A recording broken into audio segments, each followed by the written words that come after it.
A shocking silence has fallen over the airwaves. Radio Free Asia, RFA, a beacon of independent journalism for nearly 3 decades, has been forced to halt operations for the first time in its history. This unprecedented move comes amidst a government shutdown and significant funding cuts, leaving many wondering about the future of free press. But what does this mean for the millions who rely on RFA for news?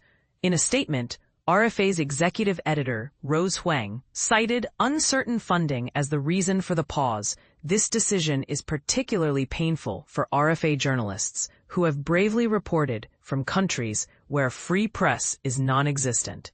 Think about the sacrifices they make.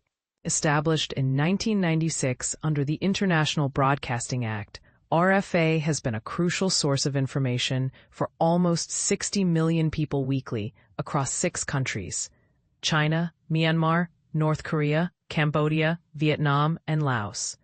These are places where access to unbiased news is severely limited.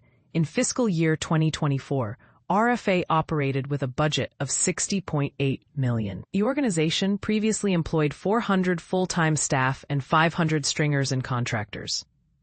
The current government shutdown, which as of Wednesday had stretched to 29 days, is threatening to become the longest in U.S. history, exacerbating the situation.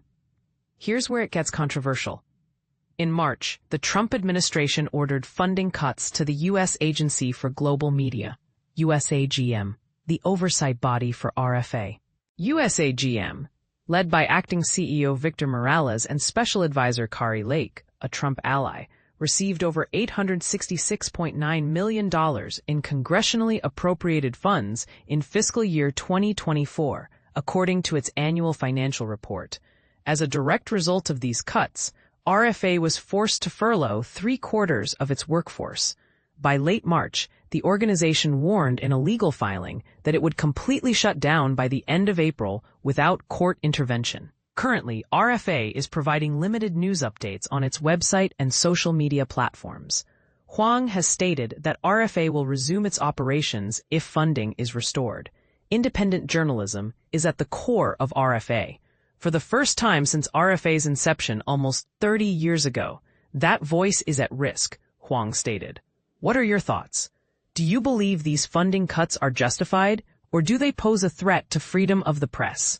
Share your opinions in the comments below. Do you think there are other factors at play?